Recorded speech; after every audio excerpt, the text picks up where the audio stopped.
Shalom, selamat pagi Bapak Ibu yang terkasih di dalam Tuhan.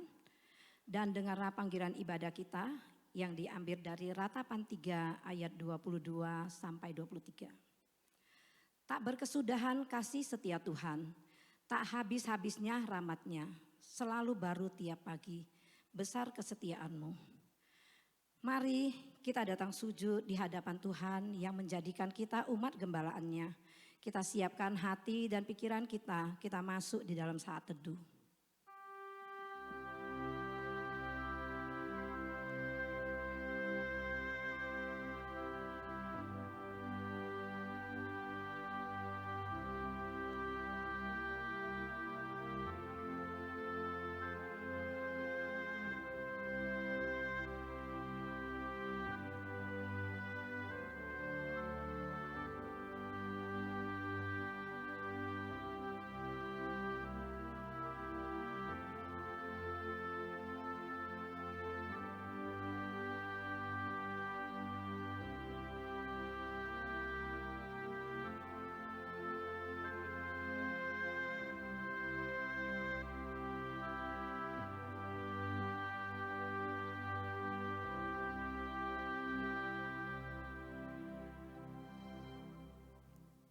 Ibadah kita pada pagi hari ini kita mulai dengan suatu pengakuan bahwa pertolongan kita datangnya dari Allah yang menciptakan langit dan bumi serta segala isinya dan yang tidak pernah meninggalkan hasil perbuatan tangannya.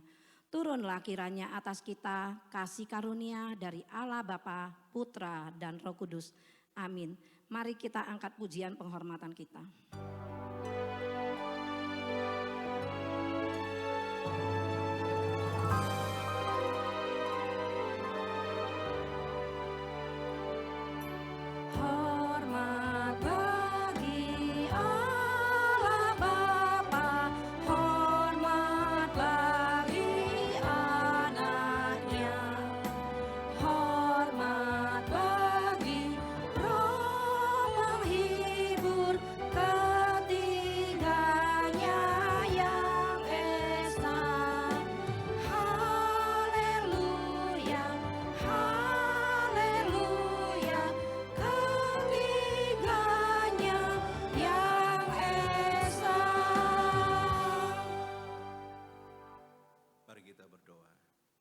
Bapa di surga yang kami sembah dalam nama Tuhan Yesus, kami bersyukur ya Tuhan untuk di minggu yang pertama di bulan baru, bulan yang ke-6.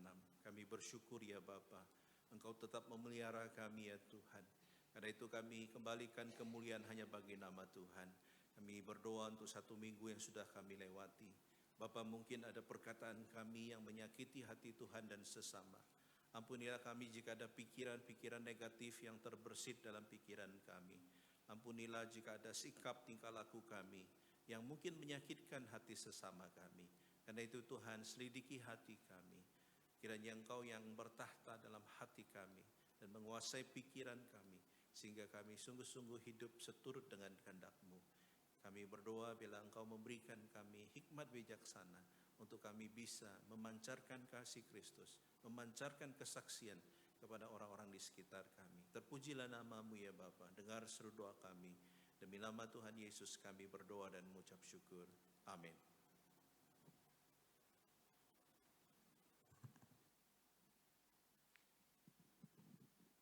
Kita masih tetap berdiri, kita sama-sama kita naikkan puji, hormat, dan syukur kita kepada Tuhan atas segala kasih, penyertaan-Nya dan anugerah-Nya yang sudah Dia berikan di dalam kehidupan kita. Kita naikkan segala puji syukur hanya bagi Tuhan kita. Dengan sukacita kita pujikan bersama-sama.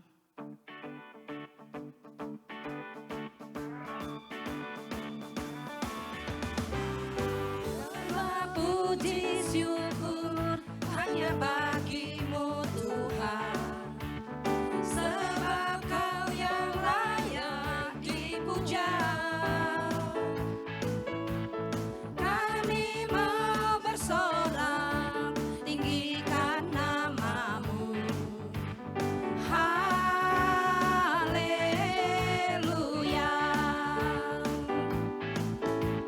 Segala puji syukur hanya bagi-Mu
Bapak Ibu dipersilakan untuk duduk kembali. Mari kita bersama-sama kita rendahkan hati di hadapan Tuhan. Bahwa tidak ada nama yang lebih indah dan berkuasa selain Tuhan kita. Kita puji Dia, kita tinggikan namanya. Dia Raja di atas segala raja. Dia layak untuk menerima segala puji, hormat, dan kemuliaan. Singer yang akan menyanyikan terlebih dahulu untuk kita semua.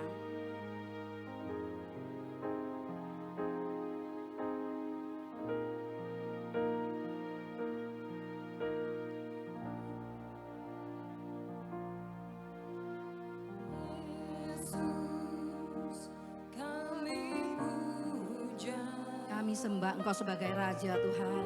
Kami sembah sebagai Raja.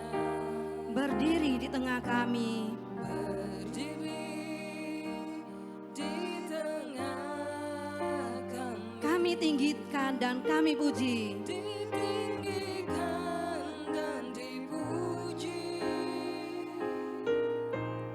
Yesus kami puja.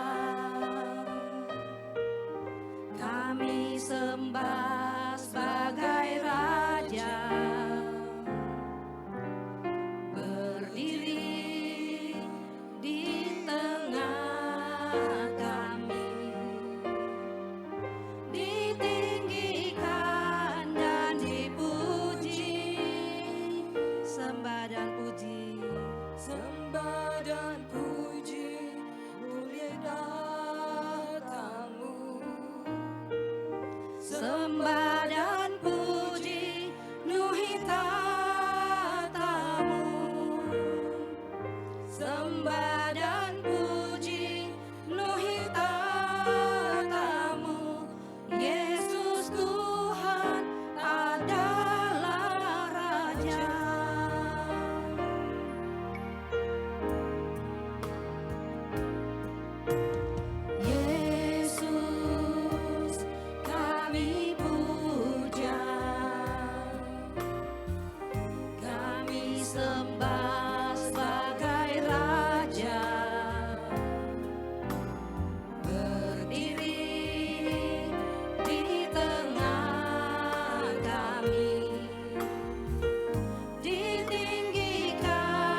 dalam setiap langkah hidup kita ini, itu adalah suatu bukti nyata bahwa kasih dan anugerah Tuhan itu begitu ajaib. Kalau kita melihat kembali penyertaan Tuhan itu menyadarkan kita bahwa Tuhan itu sudah memimpin, sudah menolong dan memelihara hidup kita sampai saat ini. Mari dengan hati penuh ucapan syukur kita sama-sama pujikan sangat besar anugerah yang sudah kita terima sampai saat ini. Lagu ini akan menghantar kita untuk menyambut firman-Nya yang akan disampaikan oleh hamba-Nya, Evangelis Sulaiman Wilmana Tanjung.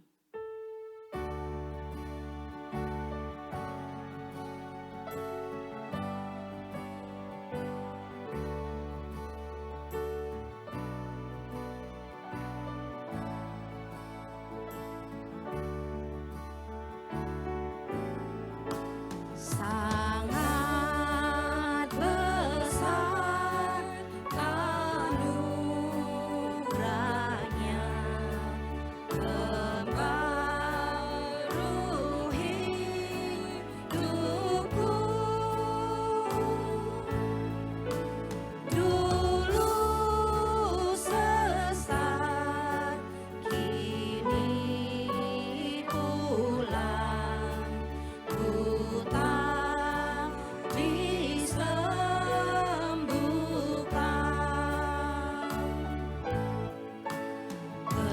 Ketika insafku cemas dan kini ku lega, anugerahnya ku dapatkan saat ku percaya.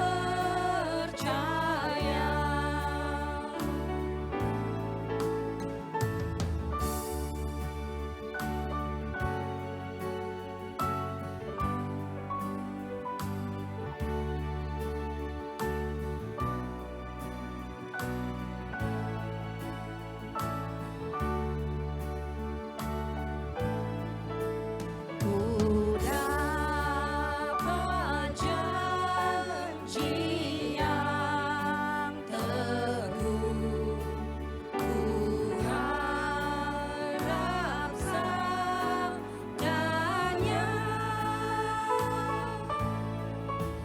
dan Tuhanlah perisaiku, pelindung hidupku. Meski selaksa tahun lewat, Saya mengundang Bapak Ibu untuk bangkit berdiri.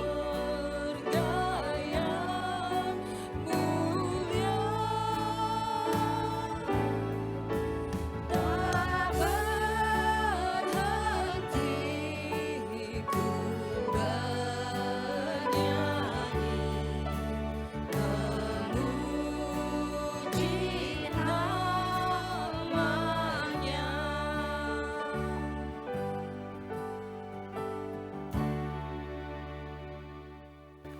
Bapa di surga, kami bersyukur ya Tuhan untuk kesempatan pada minggu yang pertama di bulan yang ke-6 ini. Kami bersyukur untuk pemeliharaan Tuhan, kebaikan Tuhan, nafas yang Tuhan masih percayakan bagi kami. Karena itu Tuhan, ajarlah kami menghitung hari-hari kami sedemikian, sehingga kami beroleh hati yang bijaksana. Dan biarlah firman Tuhan yang kami dengar menjadi suatu rema yang berbicara kepada kami. Karena orang yang bijak adalah orang yang mau mendengar, adalah orang yang mau belajar daripada kebenaran firman Tuhan. Karena itu berkati hamba-Mu dan berkatilah setiap kami. Dengar doa kami, demi nama Tuhan Yesus kami berdoa. Amin. Silakan duduk. Shalom Bapak Ibu. Tema kita pada pagi ini, undangan bagi yang tersisih ya.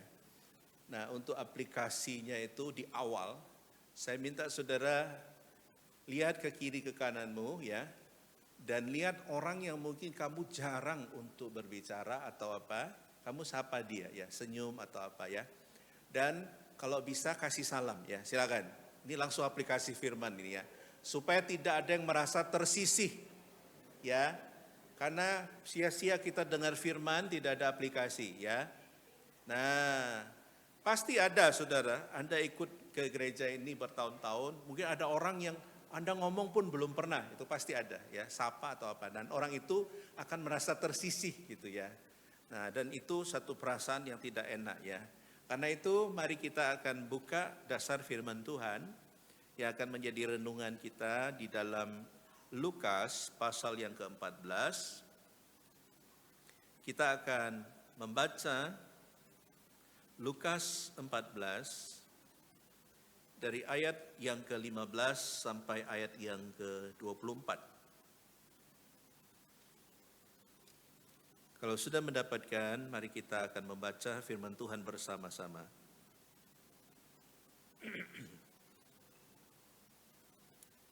Saya akan membaca ayat 15, Bapak Ibu ayat 16, demikian sampai ayat yang ke-24. Lembaga Alkitab Indonesia memberikan judul perumpamaan tentang orang-orang yang berdalih. Mendengar itu berkatalah seorang dari tamu-tamu itu kepada Yesus, berbahagialah orang yang akan dijamu dalam kerajaan Allah.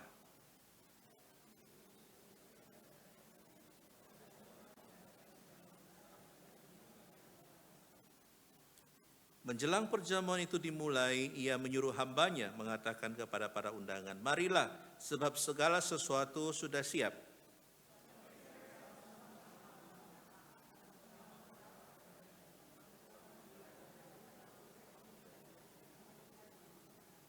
Yang lain berkata, aku telah membeli 5 pasang lembu kebiri dan aku harus pergi mencobanya.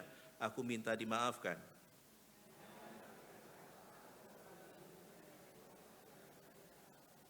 Maka kembalilah hamba itu dan menyampaikan semuanya itu kepada tuannya. Lalu murkalah tuan rumah itu dan berkata kepada hambanya, pergilah dengan segera ke segala jalan dan lorong kota dan bawalah kemari orang-orang miskin dan orang-orang cacat dan orang-orang buta dan orang-orang lumpuh.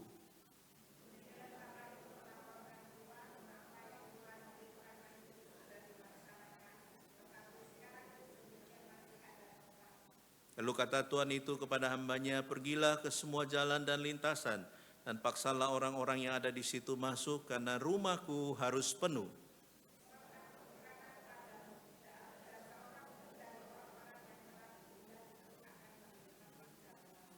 Demikian pembacaan firman Tuhan. Bapak Ibu yang dikasih oleh Tuhan, tentunya menjadi orang yang tersisih itu tidak mudah ya. Menjadi orang yang tersisih itu selalu biasanya membuahkan kepahitan ya. Nah saudara, saya sangat senang dengan sebuah lukisan yang dilukis kira-kira abad yang ke-16, tepatnya pada tahun 1520-an ya. Ini adalah sebuah lukisan yang dilukis sampai pada hari ini itu menjadi anonim ya, atau belum diketahui siapa yang melukis ya. Tapi besar kemungkinan orang ini adalah seorang yang berkebangsaan Belanda dan dia melukis satu gambaran mengenai Lukas 14 ini ya, yaitu dengan judul The Great Banquet ya, atau pesta yang besar ya. Dan yang menarik saudara, ketika dia melukis ini para kolektor seni itu memberikan julukan bagi pelukis yang tidak jelas dengan sebutan Brunswick Monogramis ya, yaitu kumpulan daripada koleksi lukisan-lukisan yang tidak diketahui siapa pelukisnya ya. Yang menarik adalah, saudara coba perhatikan, pelukis ini menggambarkan suasana pesta pada zaman Renaissance, atau kalau saudara tahu zaman Renaissance ya, selalu pesta itu tidak ada yang tidak meriah ya. Segala sesuatu itu glamor begitu ya.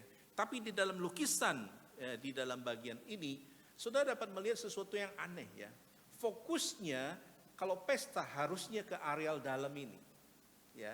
Tapi pelukis menggambar juga atau melukis bagian yang luarnya. Saudara perhatikan, ada orang yang berjalan dengan tongkat, ada orang yang mungkin penampilannya seperti orang-orang di jalanan dan lain sebagainya, orang-orang yang disebut sebagai the lower class ya, orang-orang yang redahan begitu ya. Nah saudara, apa maksudnya? Ini adalah sebuah lukisan yang ingin menggambarkan bagaimana Lukas 14 ini diceritakan ya, yaitu bahwa pesta itu atau pestanya Tuhan itu tidak hanya ditujukan kepada golongan tertentu, tapi kepada semua golongan ya, termasuk mereka yang disebut sebagai orang-orang yang tersisih begitu ya. Nah saudara, kita tahu bahwa pada zaman itu, seperti saya jelaskan tadi ya, kalau orang mau pesta, selalu kalau saudara lihat di abad-abad 16 ya, gaunnya saja, saudara tahu ya, gaunnya itu ya, itu ternyata dibuat dari kerangka kayu saudara ya. Saya coba cari tahu ya, jadi roknya itu kerangkanya pakai kayu. Saudara bayangkan itu bobotnya itu berat sekali ya. Dan itu satu orang. Jadi kalau ketika datang pesta, bayangkan itu banyak orang yang berpakaian demikian ya. Betapa kalau kita lihat ya cantik, tapi repotnya gitu ya. Dan bukan itu saja, dikatakan bahwa pada zaman itu mereka datang dengan kemewahan, dengan banyak sekali. Makanya kalau orang Indonesia ke pesta juga kadang-kala demikian ya. Ada istilahnya toko emas berjalan ya, tahu ya. Jadi jadi kalau ke pesta sininya, sini. Nah, itu adalah ciri daripada kalau orang pergi pesta begitu ya. Itulah kenapa lukisan tadi menjadi menarik, karena menggambarkan sesuatu yang kontradiksi ya. Kenapa? Karena itulah yang menggambarkan bagaimana Tuhan atau hati nurani dari Tuhan, yaitu datang bahwa ke dalam dunia bukan untuk hanya golongan tertentu, tapi untuk semua orang ya. Itulah kenapa kalau kita membaca di dalam Lukas 14 ini, latar belakang dari keseluruhan kisah ini adalah menjawab pertanyaan dari ayat yang ke-15 ya. Di situ ada seorang tamu dan besar kemungkinan dia adalah seorang Farisi. Kita sudah belajar di bagian-bagian sebelumnya ya. Yesus diundang oleh orang Farisi dan lain sebagainya ya. Tapi yang menarik adalah di ayat 15 dikatakan berbahagialah orang yang akan dijamu dalam kerajaan Allah begitu ya. Berbahagialah orang yang akan dijamu dalam kerajaan Allah. Nah, pertanyaannya ini sebenarnya kemudian memancing sebuah pertanyaan yang perlu dijelaskan ya. Kenapa? Karena pesta kerajaan Allah itu sama dengan kalau sekarang adalah anugerah keselamatan atau berbicara mengenai kerajaan surga ya. Jadi artinya bahwa kalau kita melihat pertanyaan ini, ada sebuah optimisme bagaimana orang Farisi merasa pasti untuk masuk ke dalam kerajaan surga. Saya mau tanya, kalau Anda pasti enggak merasa masuk surga? Anda orang Farisi dong. Hah?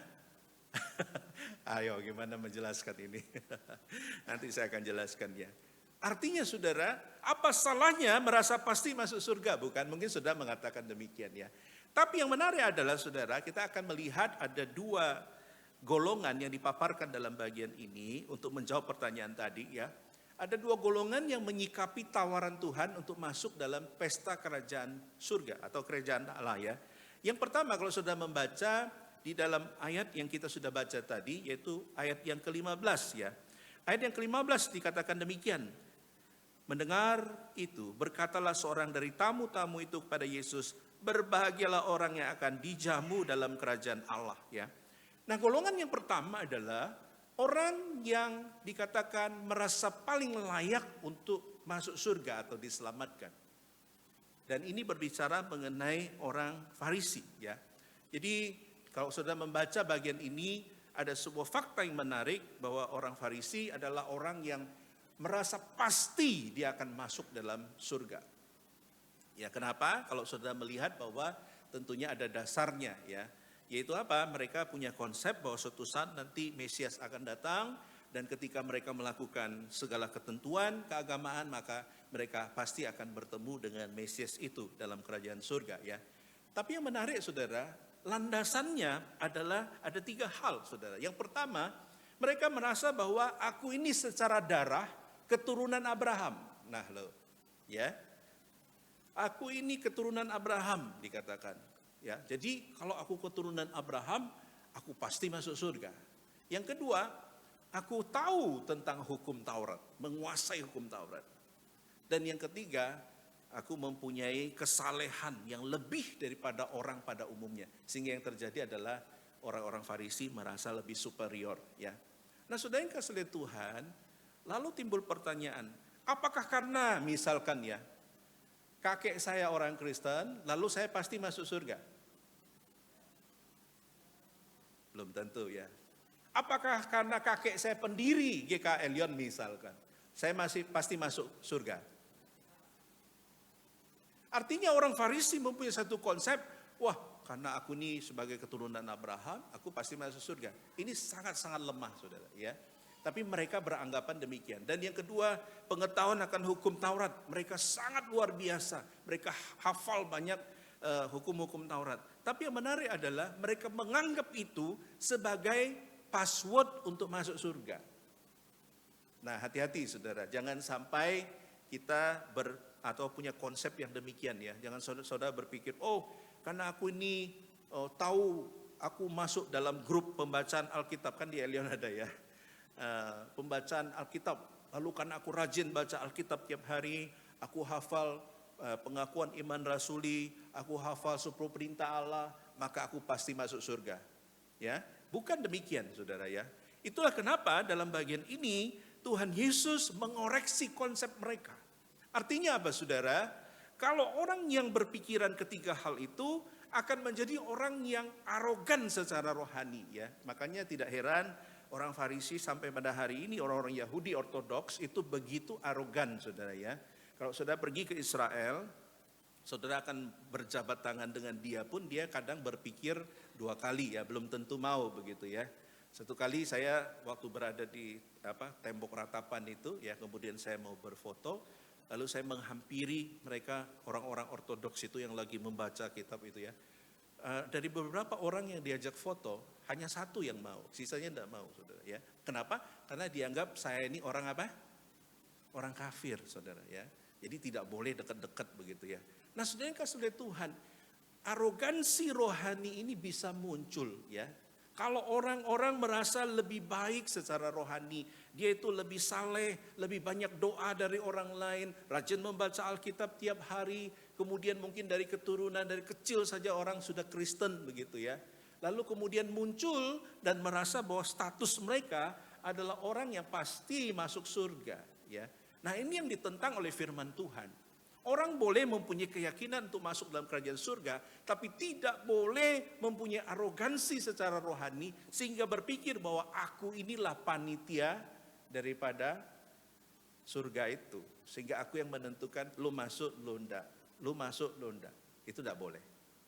Ya, misalkan Anda suatu hari menginjili orang, mengajak untuk ke gereja.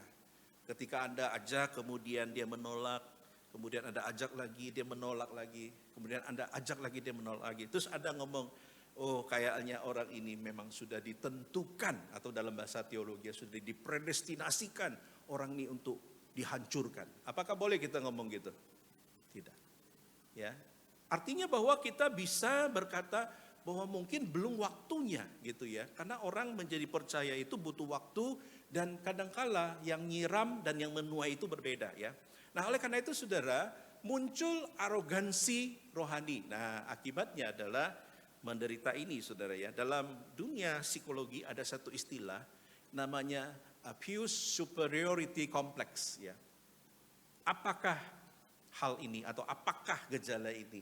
Dikatakan abuse superiority complex itu adalah sebuah gejala psikologi di mana orang ketika mempraktekkan satu praktek keagamaan, lalu kemudian muncul sebuah proud, sebuah kebanggaan yang luar biasa, dan kemudian kebanggaan itu menjadi sesuatu yang kemudian menyatu dengan dirinya, dan akhirnya yang terjadi adalah mulai menghakimi orang lain, karena merasa diri lebih rohani. Saya mau tanya, kira-kira gampang enggak manusia untuk menjadi demikian? Gampang. Kadangkala kita merasa lebih banyak baca Alkitab, kita bisa menghakimi orang yang tidak baca Alkitab. Jangankan itu, kalau minggu ini kita datang ke gereja, kita lihat teman kita ada yang udah datang, minggu depan ketemu, lalu kita ngomong, kamu minggu lalu enggak ke gereja, kamu pasti masuk neraka misalkan. Boleh tak ngomong gitu? Enggak boleh. Ada yang pernah saya dengar begini ya, ketika penginjilan kepada orang tertentu dan orang itu menolak, lalu ada satu ungkapan yang keluar, aduh aku sudah tidak mau menginjili orang itu, pasti orang ini dijadikan kayu bakarnya neraka katanya. Saking apa istilahnya, saking orang itu sudah bohwat gitu ya. Tapi poinnya adalah banyak sekali orang Kristen bisa menderita ini, saudara.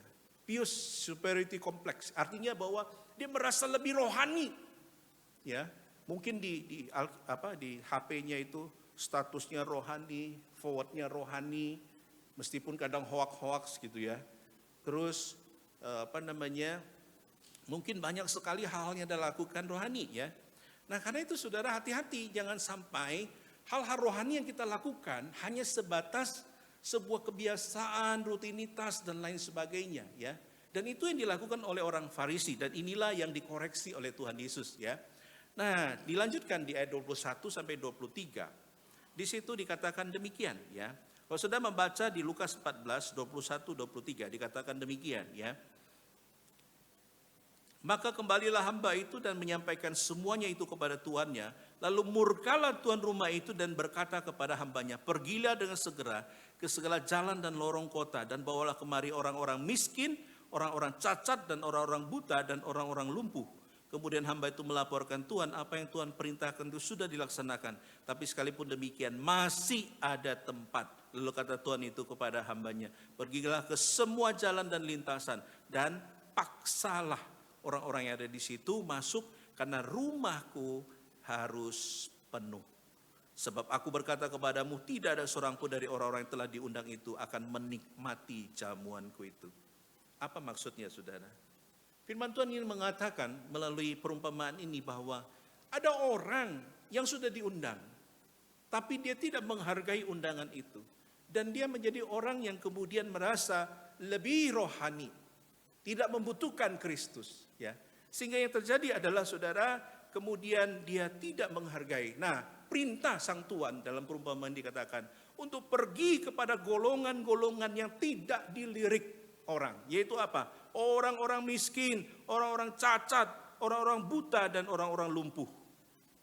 Saya tidak pernah seumur saya menjadi hamba Tuhan pergi ke pesta, lalu pesta itu isinya orang cacat, orang buta, orang lumpuh. Anda pernah?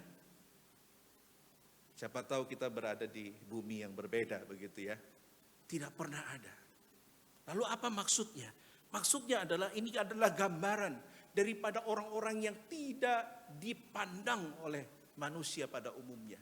Adalah golongan-golongan yang tersisih, orang-orang yang kalau dalam bahasa saya adalah proyek bocuan ya. Kalau Anda pesta kan selalu di undangan itu gambar bunga, coret, betul? Gambar apa lagi? Amplop, coret apa enggak? Kok pinter gitu sih? Gambar amplop, coret apa enggak? Enggak, kalau bisa gambar amplop lebih gede dari 3 gambar lainnya. Terus gambar yang ketiga biasanya apa? Sembarang lah apa gitu dicoret ya. Artinya apa? Tidak menerima karangan bunga, tidak menerima ucapan, apalagi ucapan shake hand itu tidak terima gitu ya. Makanya kalau Anda datang ke pesta, sekarang waduh canggih sekali. Pakai scan barcode saudara ya. Jadi saudara datang kan ditanya, ini pihak laki apa perempuan? Laki. Perempuan sini, oke. Sudah pihak laki perempuan kemudian masuk, terus dikasih nomor angpau Anda, bila perlu dikasih barcode gitu ya. Nanti ke depan mungkin akan ada CCTV yang capture muka Anda, cepret gitu ya. Semakin canggih lagi. Di sini pihak laki, sini pihak perempuan. Nah, kalau Anda datang tidak bawa angpau, itu ada rute yang ketiga. Yaitu apa? Disuruh lurus, belok, tempat parkir. Jadi artinya, lu datang pesta dan bawa angpau, moleho, pulang. Ya, itu yang terjadi di zaman sekarang. Saya mau tanya, kalau undang orang cacat, orang miskin, orang buta, orang lumpuh, cuan apa bocuan? Itu proyek bocuan itu. Loh kok Tuhan undang mereka? Karena itulah gambaran daripada saudara dan saya.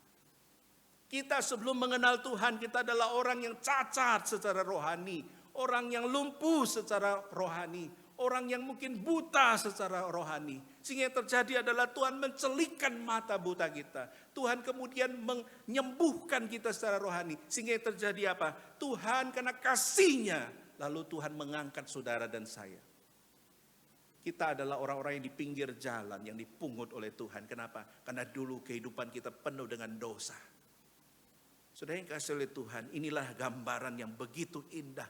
Tuhan ingin ngomong, kalau kamu dulu adalah orang-orang yang demikian, lalu kenapa engkau tidak memperhatikan orang-orang di sekelilingmu yang juga berada dalam kondisi yang rendah? Makanya saya di aplikasi pertama tadi minta, lihat sekelilingmu, mana yang kamu tidak pernah sapa, Karena orang-orang yang demikian sangat membutuhkan sapaanmu, begitu ya. Nah, saudara yang kasih oleh Tuhan, itulah kenapa kalau kita melihat kebenaran ini. Karena cintanya Tuhan kepada manusia. Karena cintanya Tuhan kepada saudara dan saya. Itulah gambaran bagaimana Tuhan kemudian berkata. Dan yang menarik di situ dikatakan, oh sudah diundang. Lalu tuannya bilang apa? Oh masih ada tempat, pergi lagi. Ya. Dan yang menarik adalah, paksalah orang-orang yang ada di situ masuk. Maksudnya apa? Ini berbicara mengenai kasih itu. Kasih itu kadang luar biasanya apa saudara? Kayak orang mau jatuh ke jurang gitu ya. Saya mau tanya, kalau orang mau jatuh ke jurang, lagi hiking di Semeru atau di Bromo ya. Orang tuh kalau mau jatuh, apa yang Anda lakukan? Anda cepat ambil dia, atau Anda tanya dulu, permisi boleh saya pegang? Orangnya sudah di bawah. Apa yang saudara lakukan? Gambarannya adalah, kalau orang mau jatuh ke jurang, berarti yang dilakukan adalah, tanpa basa-basi, tanpa permisi, Anda kena kasihnya, Anda langsung tangkap dia. Ini adalah gambaran Tuhan. Tuhan ingin mengatakan, orang itu harus dipaksa masuk dalam kerajaan surga. Kenapa? Karena dalam kebodohan manusia, dalam kebutaan manusia, dalam kelumpuhan manusia, manusia tidak bisa mencapai Tuhan. Wow, ini gambaran kasih yang begitu indah, saudara. Dan dilanjutkan, sebab dikatakan, rumahku harus penuh. Ini berbicara apa saudara? Tuhan tidak mau orang itu dihancurkan. Karena kasihnya Tuhan itu banyak menggerakkan orang-orang tertentu untuk mau percaya. Tapi kadang-kala manusia mengeraskan hati untuk Tuhan. Kenapa? Karena dari awal Tuhan ingin semua orang itu diselamatkan ya. Karena kalau kita membaca Yohanes 3:16, karena kasihnya kepada dunia ini. Tentunya hanya orang-orang yang merespon itu yang kemudian diselamatkan. Nah saudara yang kasih oleh Tuhan, inilah yang ingin disampaikan dalam bagian ini. Itu berarti saudara, poin Tuhan Yesus adalah apa? Jangan menjadi orang yang sombong secara rohani. Jangan merasa orang yang lebih tahu daripada orang lainnya. Sehingga mungkin kalau saudara lebih rajin beribadah, saudara baca firman lebih banyak, lalu saudara mulai menjadi hakim atas sesama. Itu tidak boleh. Itulah kenapa dikatakan jangan sombong secara rohani. Kenapa? Lukas 19 ayat 10 mengatakan sebab anak manusia datang untuk apa? Mencari dan menyelamatkan yang apa? Hilang. Hilang bahasa lainnya adalah orang yang jatuh, orang yang berdosa, orang yang tidak pernah dipedulikan oleh orang lain. Saudara ingat Sakius? Tahu cerita itu? Sakius badannya pendek, ya. Ketika Sakius itu tahu Yesus mau datang, dia mau lihat Tuhan Yesus. Saya mau tanya, masuk akal enggak? Sakius yang kecil itu sampai enggak bisa menyelinap untuk lihat Yesus. Itu kira-kira kenapa? Masuk akal enggak? Coba pikir. Ada sesuatu yang Alkitab ingin katakan bahwa memang Sakius ini dilarang untuk ketemu Yesus. Kenapa? Dalam tradisi Yahudi, orang yang unholy, orang yang berdosa, tidak boleh dekat-dekat sama orang yang kudus. Jadi ada satu versi penafsiran mengatakan, dia dihalangi, dia tidak bisa lihat Tuhan. Tapi namanya badan pendek, akalnya panjang. Dia pikir, wah, naiklah dia ke pohon. Bayangkan, seorang kaya, jubahnya mahal ya. Kalau zaman itu kalau pakai jubah ungu biasanya itu larang itu ya. Sama dengan apa? Louis Vuitton atau Hermes pada zaman sekarang. Bayangkan dia pakai Hermes itu, dia manjat pohon, saudara. Aneh apa enggak? Kalau sekarang kita akan ngomong misalkan ada orang kaya manjat tiang listrik, kita akan ngomong apa? Oh orang gila, oh orang gila. Tapi dikatakan Sakius naik karena dia hanya ingin melihat siapa? Yesus. Dan yang terjadi adalah Yesus mengatakan, Sakyus turun. Hari ini aku harus menumpang di rumahmu. Nah saudara yang kasih oleh Tuhan, ini berbicara mengenai kasih. Itulah kenapa saudara kita dapat melihat sebuah kebenaran bahwa ibadah, status orang percaya, aktif melayani, menduduki jabatan gereja tidak menjamin seseorang untuk apa?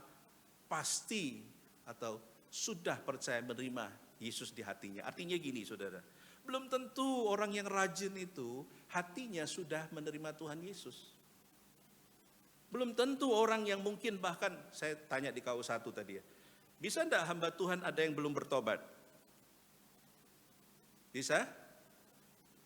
Kok mantep jawabnya gitu. Bisa enggak pengurus ada yang belum bertobat misalkan? Bisa enggak ada jemaat yang belum bertobat? Oh lebih kenceng lagi ya. Artinya apa saudara? Tindakan rohani, aktivitas rohani tidak menjamin. Nah yang akan dibaptis dan CD hari ini. Ingat loh ya, baptis CD itu bukan graduation loh ya. Jadi ketika engkau dibaptis di CD adalah langkah baby step, langkah pertama imanmu. Dan itulah engkau memulai sebuah perjalanan panjang dalam kerohanianmu. Itulah kenapa jangan terpukau dengan aktivitas rohani, kedudukan rohani, jabatan rohani. Kalau engkau hatimu belum sungguh-sungguh bertobat, engkau tidak akan bisa masuk surga. Oleh karena itu saudara yang kasih oleh Tuhan, ini pesan yang mau disampaikan ya. Jangan menjadi arogan secara rohani ya. Nah karena itu saudara, anugerah Tuhanlah yang ditekankan dalam bagian ini. Yaitu apa? Anugerah Allah terbuka luas bagi mereka yang tersingkir oleh manusia. Yang tidak dianggap oleh manusia ya. Tapi anugerah Tuhan itu merangkul mereka. Sehingga apa saudara? Mereka menjadi orang yang tidak tersisih. Nah sebaliknya tertutup bagi mereka yang merasa diri layak dan arogan atau menjadi orang yang merasa berpuas hati begitu ya. Nah saudara yang kasih oleh Tuhan, hati-hati. Karena masalah hati ini susah dimengerti ya.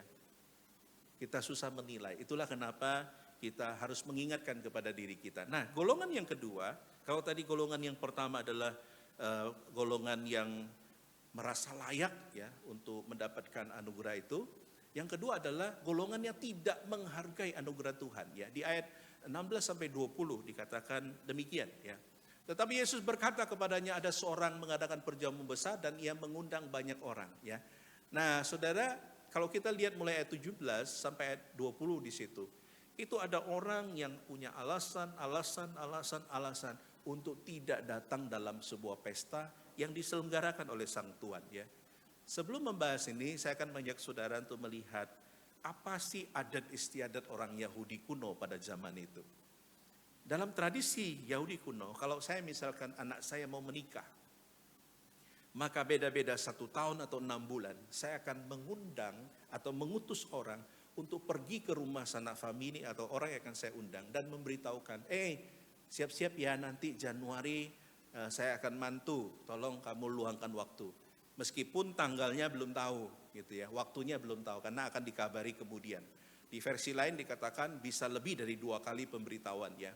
Nah setelah itu kemudian pada hari H ya, kan kalau kita tahu bahwa biasanya kalau orang Yahudi pesta itu berapa hari? 7 hari saudara ya, pestanya itu lama. Jadi makanya kenapa ada adat istiadatnya begitu ya. Nah, kalau kita lihat di ayat 16 sampai 17, nampaknya bahwa orang-orang ini di awal sudah mendapat undangan itu. Makanya disinggung dikatakan, ya mengundang banyak orang kepada tamu yang sudah diundang itu. Dalam Lukas 14 ayat 16 sampai 17 ya. Bahwa status tamu yang disebutkan kemudian itu sudah memegang undangan awal dari atau sebelumnya begitu ya. Itulah kenapa saudara masuk ke tahap yang kedua. Tahap yang kedua dikatakan pada hari H ketika acara berlangsung atau akan memulai, maka dikirimlah utusan untuk memberitahu, datang makanan sudah siap. Kalau itu diterapkan di Surabaya, waduh setengah mati ya. Makanannya dingin duluan ya, betul enggak ya? Kalau tamunya dari barat, dari timur, dari utara apalagi ya. Nah saudara, tapi tradisi ya tradisi pada zaman itu ya. Kemudian ketika hidangan sudah dihidangkan, lalu dikasih tahu, lalu datang. Nah saudara, itulah kenapa kau lihat urut-urutannya menjadi sesuatu yang sangat tidak masuk akal dan sesuatu yang sangat insulting atau menghina. Ketika orang yang benar-benar mengadakan acara, sudah niat, sudah diingatkan bolak-balik, lalu hari H ngomong begini, sorry yo, aku tidak bisa datang. Loh kenapa datang? Alasan itu aneh-aneh.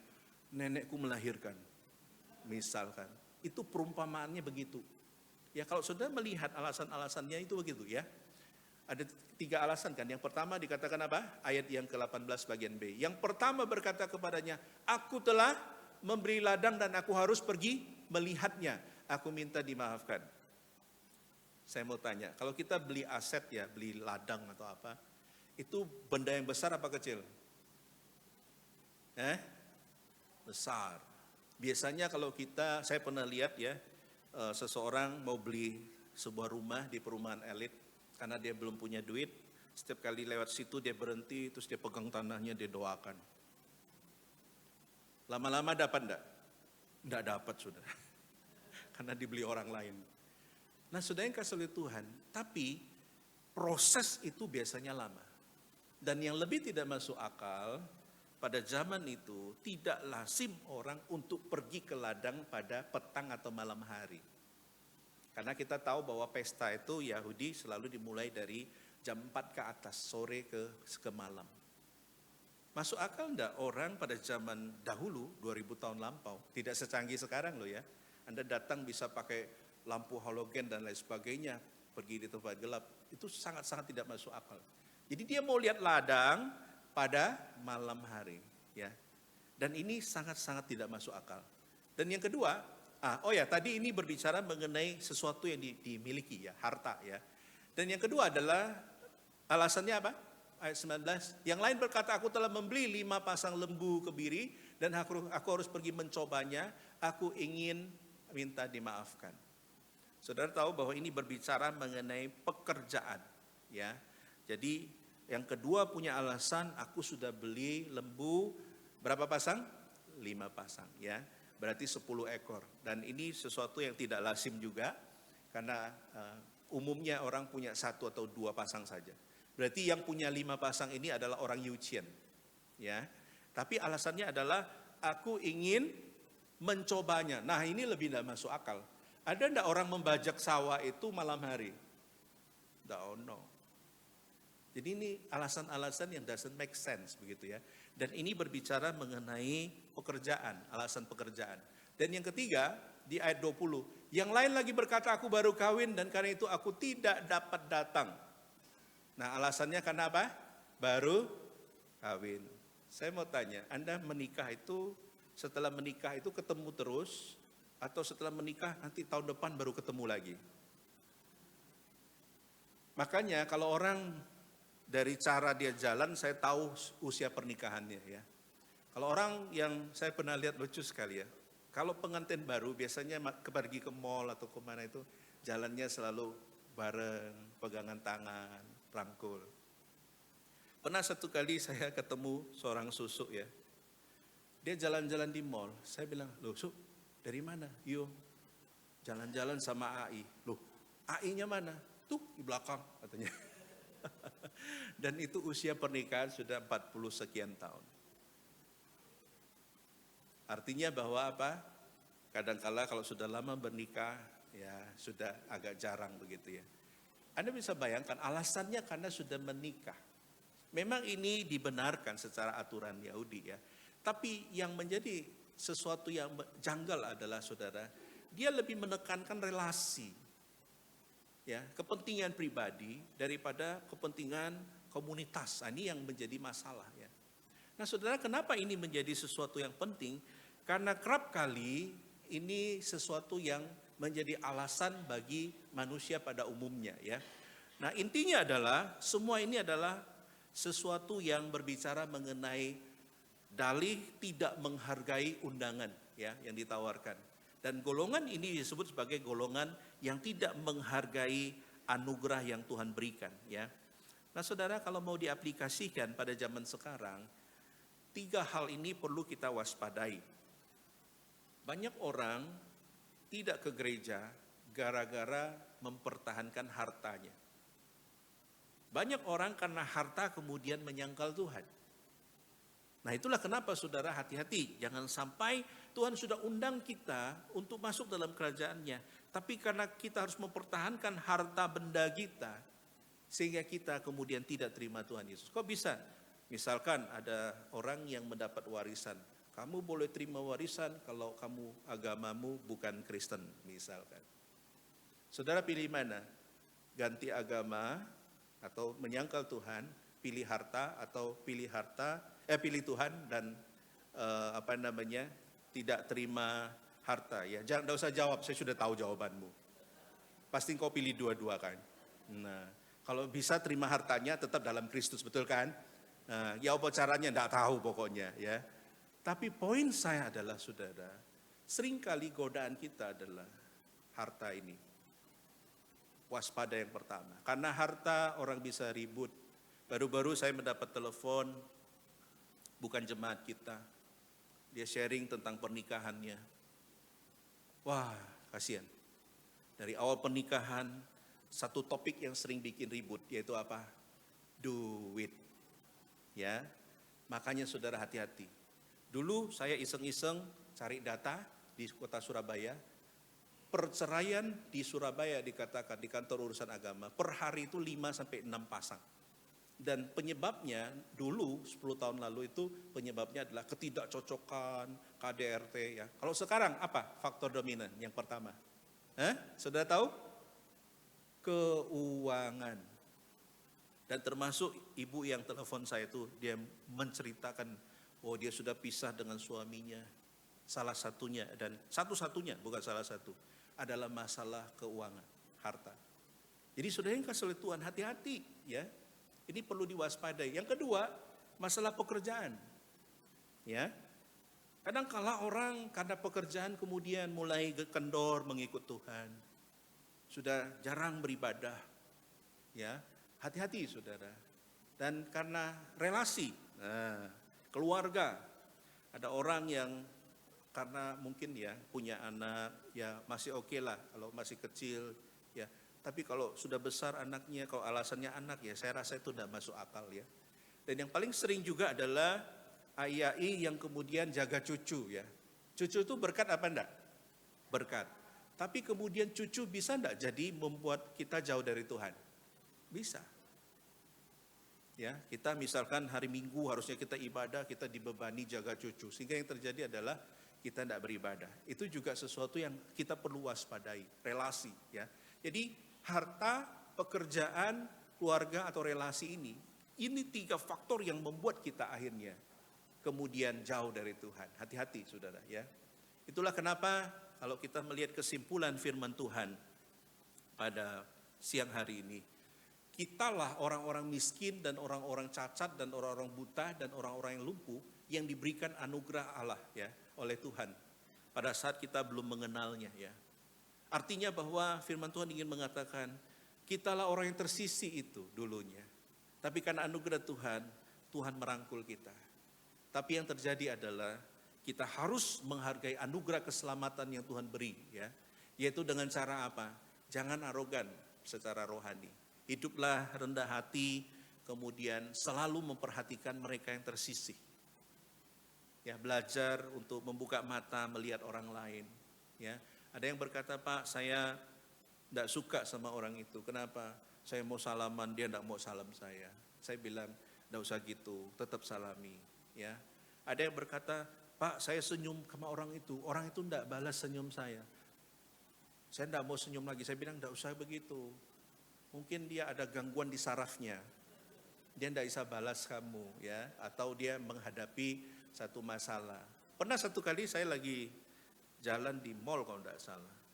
Saya panggil seseorang, suara saya keras. Tapi orang itu kayak lihat ke atas, lihat ke bawah gitu, ya. Saya jadi malu sendiri saudara, ya. Kayak orang tidak kenal begitu, ya.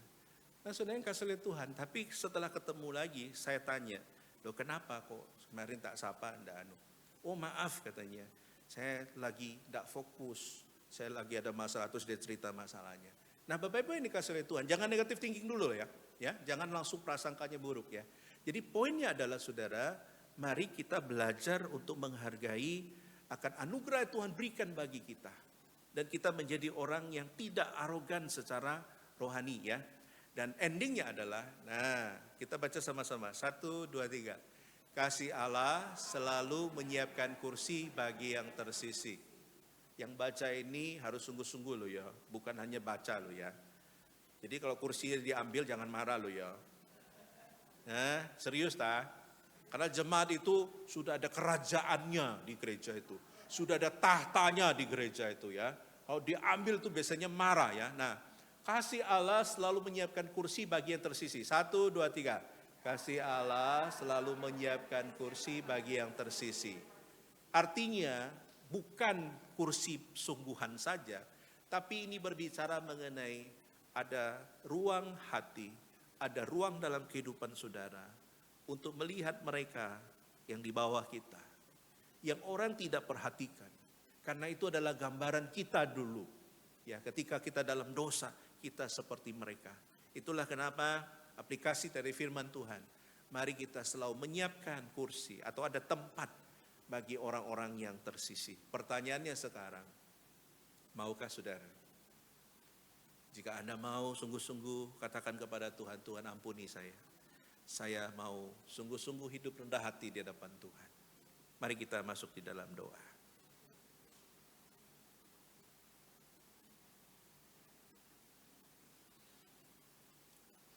Bapa di surga, terima kasih. Kamilah orang-orang lumpuh, orang-orang cacat, orang-orang miskin, orang-orang terlantar yang ada di pinggir jalan ketika kami belum mengenal Engkau. Kamilah orang-orang yang kemudian diselamatkan oleh Tuhan. Berdasarkan anugerahnya kami bisa masuk dalam kerajaan-Mu dan mendapatkan keselamatan. Karena itu Tuhan, ajar kami untuk menghargai anugerah Tuhan. Ajar kami untuk menjadi tidak arogan secara rohani. Untuk kami bisa menghidupi hidup kami untuk berkenan di hadapan Tuhan. Berkati umat-Mu, berkati jemaat-Mu yang sungguh-sungguh mau hidup di dalam kerendahan hati bersama Engkau. Karena itu materaikan firman-Mu dan berkatilah setiap kami. Dengar seru doa kami demi nama Tuhan Yesus. Kami berdoa dan mengucap syukur. Amin. Kita akan masuk di baptis dan sidi. Kepada Pak Hendi saya persilakan.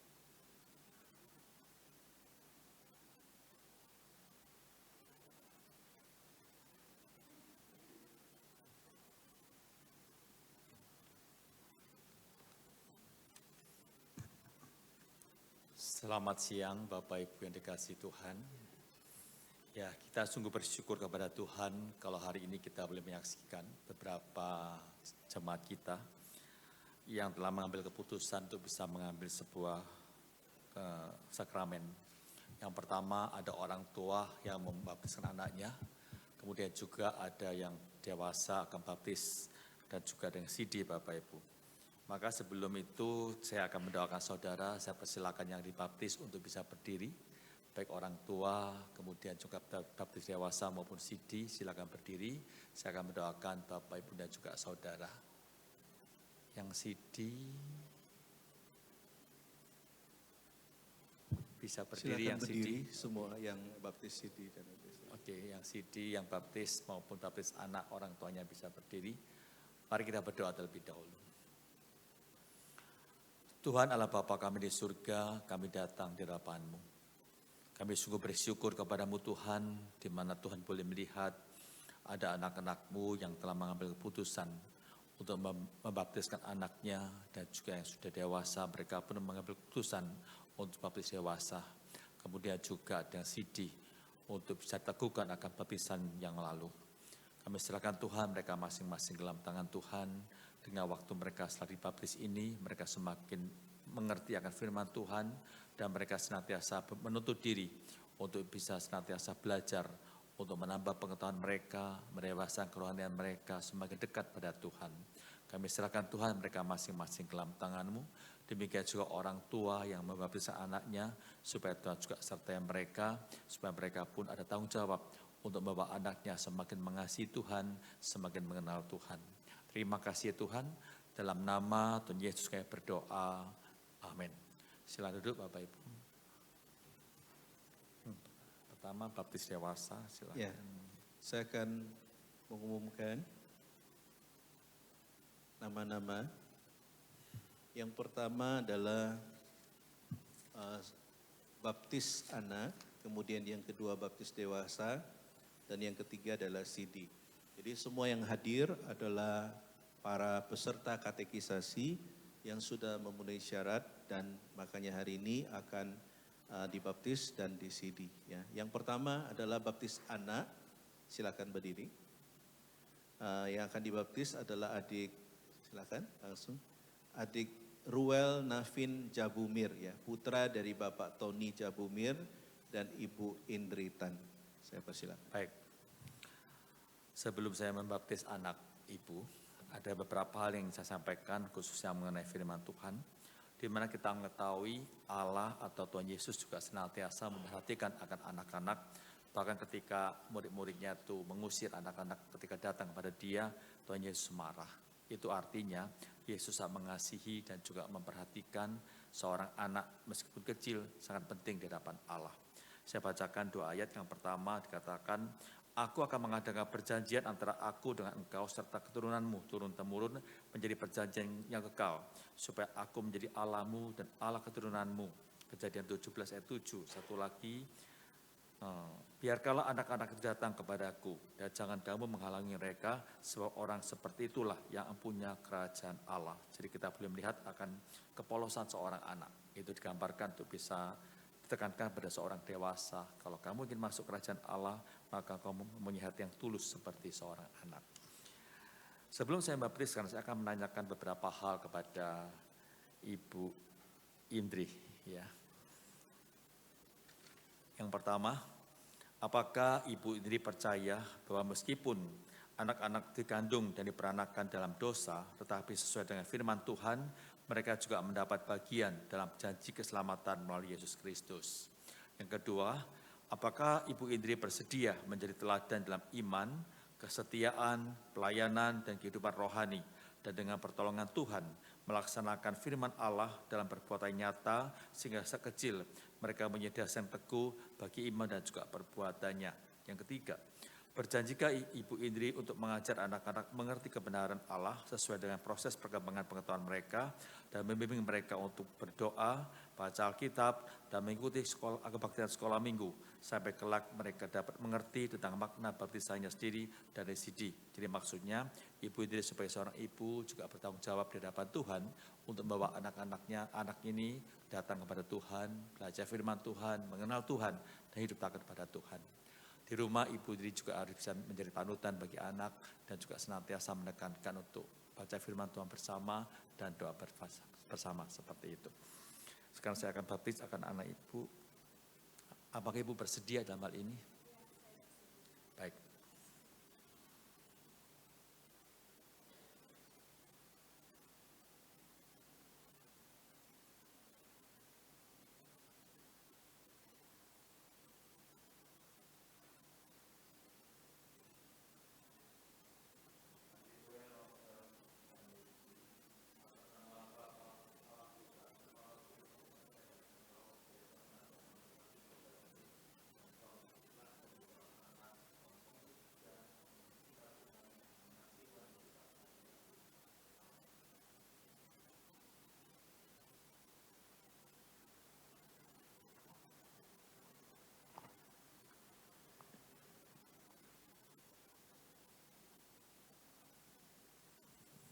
Selanjutnya yang baptis dewasa, Saudari Luisel Yang, saya persilakan.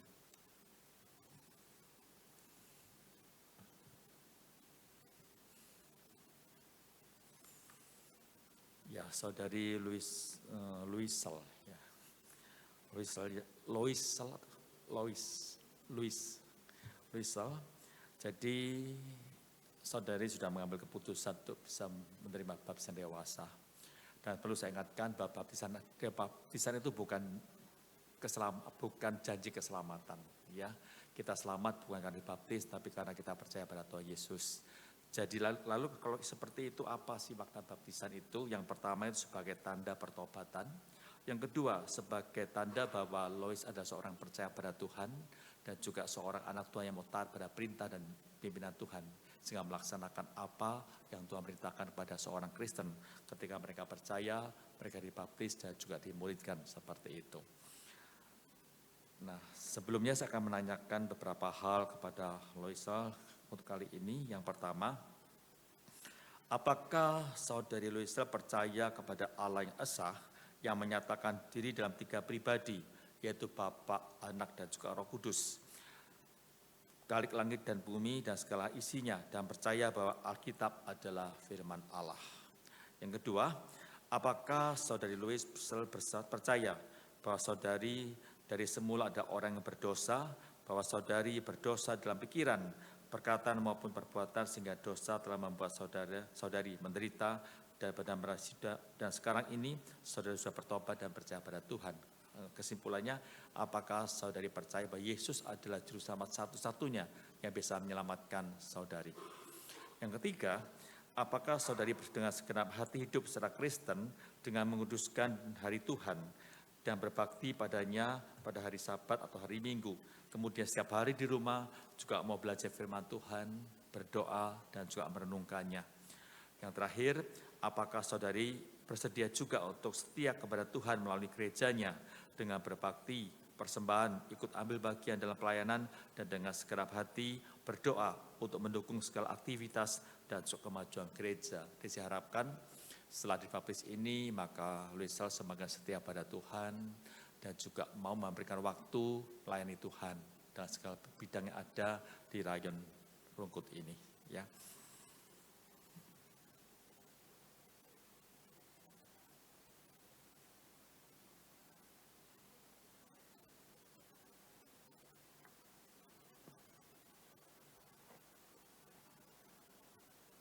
Atas nama Allah Bapa, Allah Putra, dan Allah Roh Kudus, saya baptiskan engkau, Luisal, yang mulai sekarang kau menjadi anak Tuhan, jadilah seorang anak Tuhan yang setia pada Tuhan, cinta kepada Tuhan, dan menjadi seorang pemudi, anak muda yang senantiasa berikan teladan yang baik di sekitarmu. Amin. Silakan.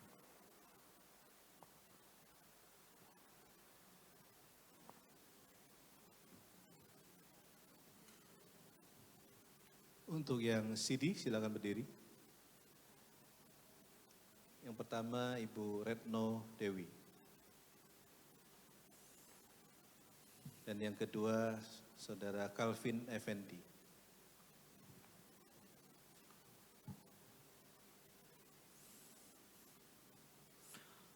Bapak yang dikasihi Tuhan, kedua saudari kita ini yaitu Ibu Retno dan juga adik Calvin.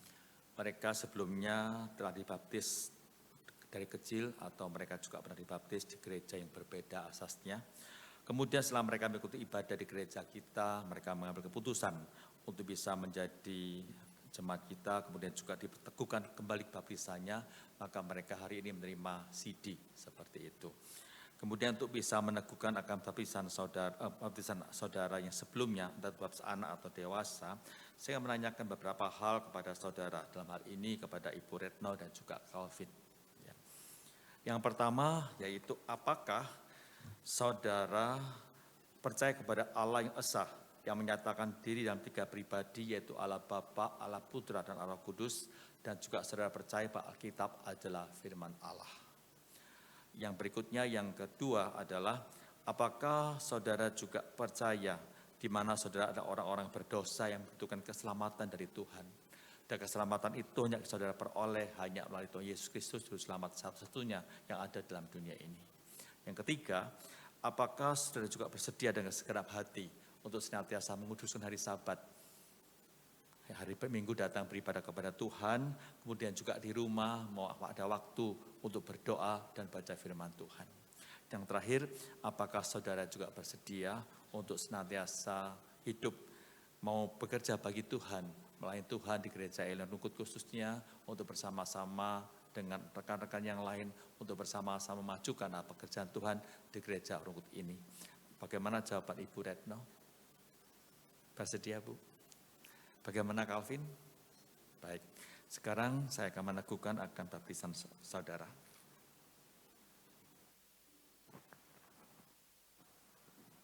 Bantalnya silakan. Bluetooth bisa. Kesulitan enggak? Enggak ya, kesulitan. Untuk Bluetooth berdiri aja. Baik. Atas nama Allah Bapa, Allah Putra, dan Allah Kudus, saya teguhkan baptisanmu, Ibu Retno. Kau senantiasa disertai Tuhan, dan kira di waktu-waktu akan datang, imanmu semakin dewasa, dan kau juga menuntut dirimu untuk senantiasa belajar firman Tuhan, mengenal Tuhan lebih baik lagi. Amin. Silakan. Silakan Calvin, berlutut Calvin.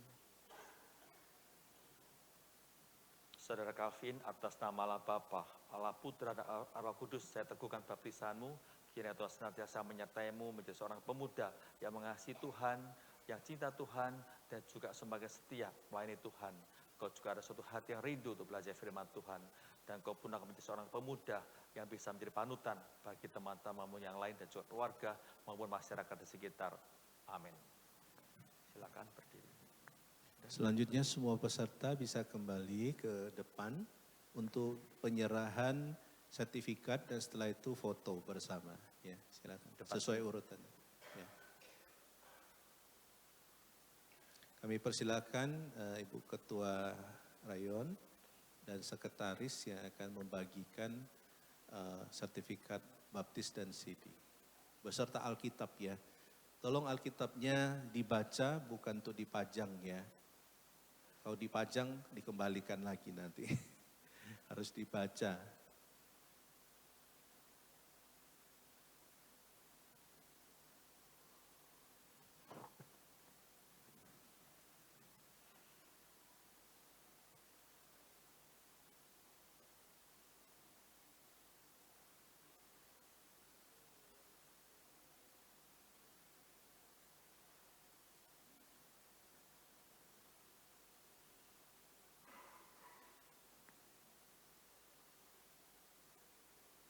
Ya, kita berikan aplaus buat mereka ya.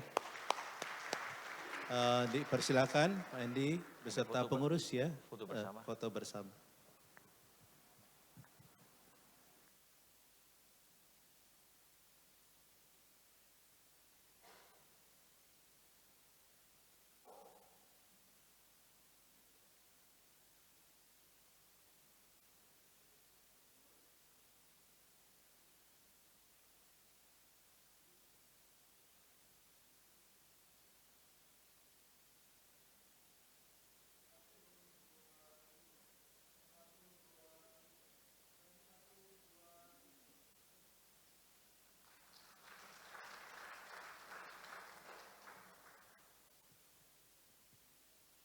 Silakan kembali ke tempat. Demikian berakhir CD dan baptis kita. Kita lanjutkan acara.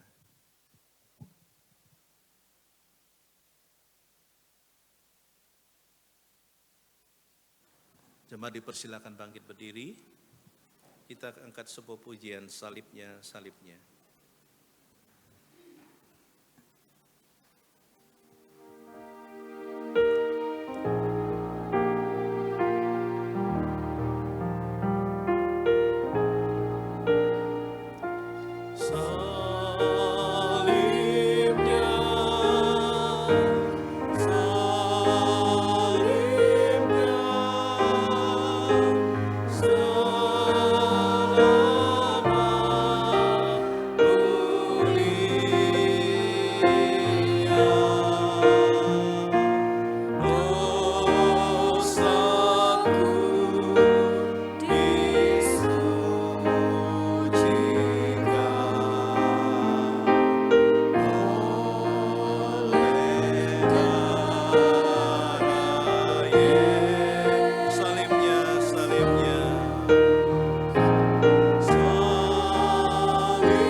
Ibu yang dikasih oleh Tuhan.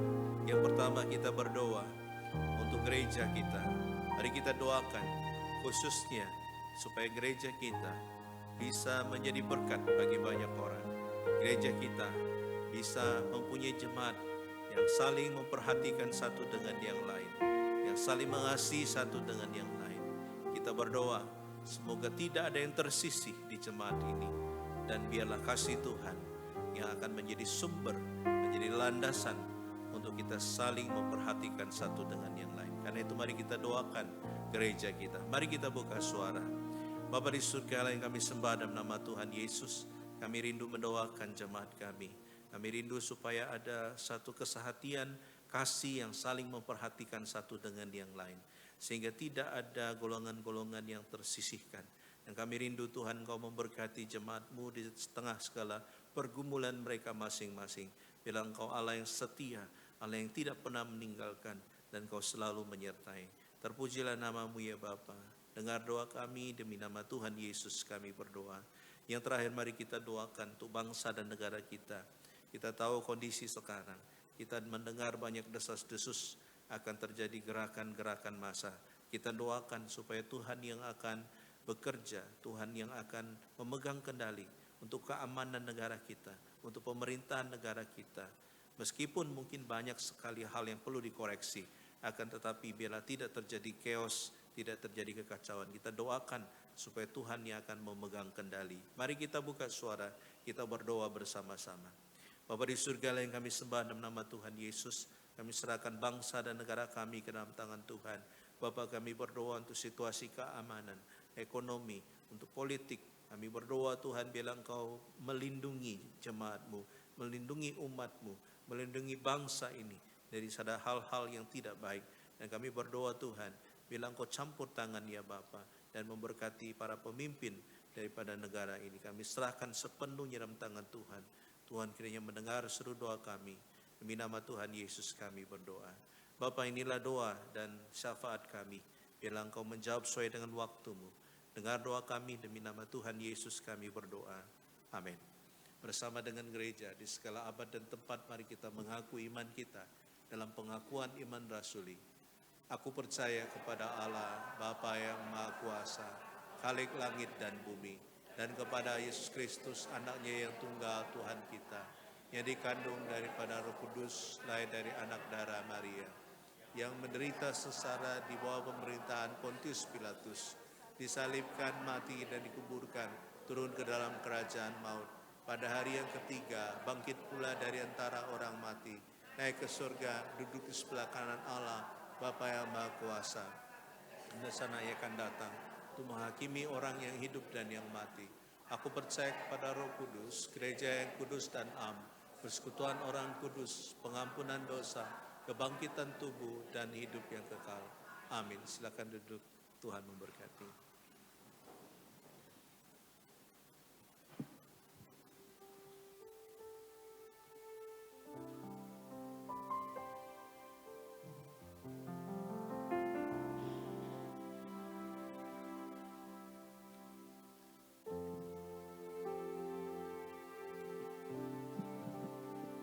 Untuk merespon firman yang telah disampaikan, mari Bapak Ibu kita memberikan persembahan yang terbaik sebagai ucapan syukur kita kepada Tuhan.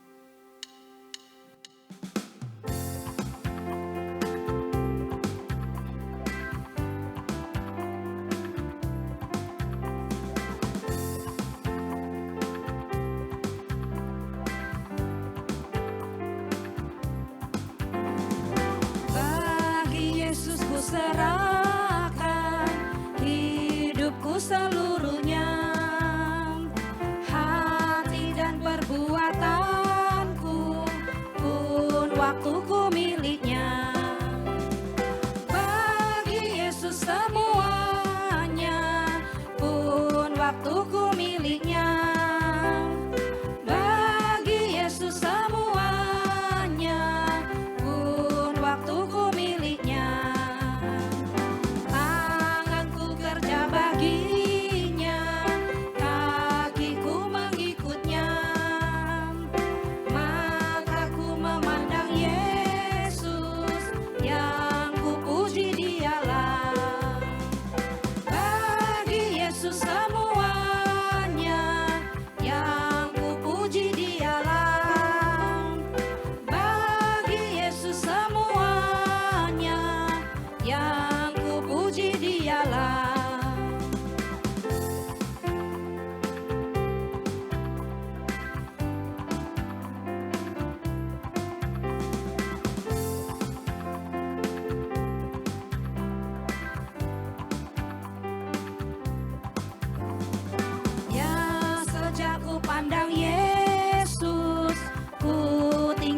akan dosaku. Pada Dia ku terpaut, Dia juru selamatku. Bagi Yesus semuanya, Dia juru selamatku. Bagi Dia semuanya, Dia juru selamatku. Mari Bapak Ibu, saya untuk bangkit berdiri. Yesus semuanya, Dia juru selamatku. Bagi Yesus semuanya, Dia juru selamatku. Bagi Yesus semuanya, Dia juru selamatku.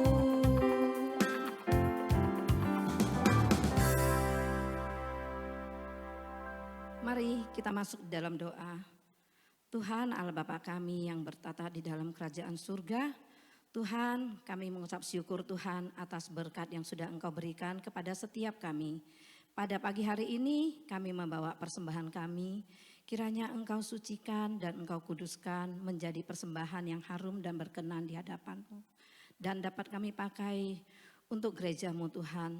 Tuhan, kami juga menyerahkan untuk setiap pengurus, berilah mereka hikmat bijaksana Tuhan, agar mereka dapat mengelola persembahan ini dengan baik Tuhan. Terima kasih Bapa, hanya di dalam nama Putra-Mu yang tunggal Yesus Kristus, kami berdoa dan mengucap syukur. Amin. Masih tetap berdiri, kita akan mengakhiri ibadah kita, biarlah segala pujian, hormat, dan kemuliaan hanya bagi Allah kita, Allah Tritunggal, doksologi, dan doa berkat akan disampaikan oleh hambanya Pendeta Hendy Sutrisno.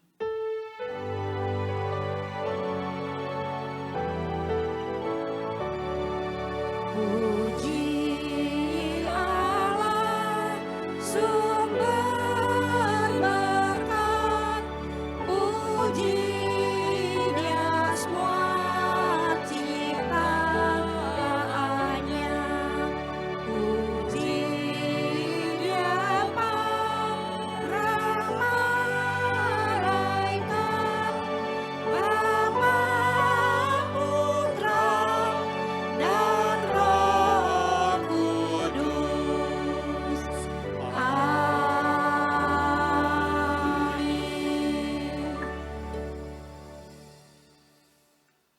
Tuhan, terima kasih Engkau telah sertai akan ibadah kami pada hari ini mulai awal sampai dengan selesai. Tuhan, kami serahkan anak-anak dalam tangan-Mu. Mereka akan pulang ke rumah mereka masing-masing. Tuhan berkenan menyertai mereka, menuntun mereka. Dan biarlah mereka supaya orang percaya, mereka senantiasa ingat dengan firman Tuhan yang mereka dengar pada hari ini. Dan lebih daripada itu, mereka juga bisa menjadi pelaku-pelaku firman. Mereka bisa melakukannya, bisa mengaplikasikannya, sehingga hidup mereka pun boleh memuliakan Tuhan dan juga menjadi berkat bagi orang lain dimanapun anak-anak-Mu berada. Bapak, Ibu, dan juga saudara kasih Tuhan, pulanglah dengan damai sejahtera. Arahkanlah hati Bapak, Ibu, dan juga saudara kepada Tuhan, dan sekarang terimalah berkat dari Tuhan. Kiranya kasih karunia dari Allah Bapa, anugerah keselamatan dari Tuhan Yesus Kristus, kekuatan, penghiburan, damai sejahtera, dan sukacita dari Allah Roh Kudus, menyertai kehidupan Bapak, Ibu, dan juga saudara sekalian, mulai sekarang sampai dengan Tuhan Yesus datang kedua kalinya. Amin.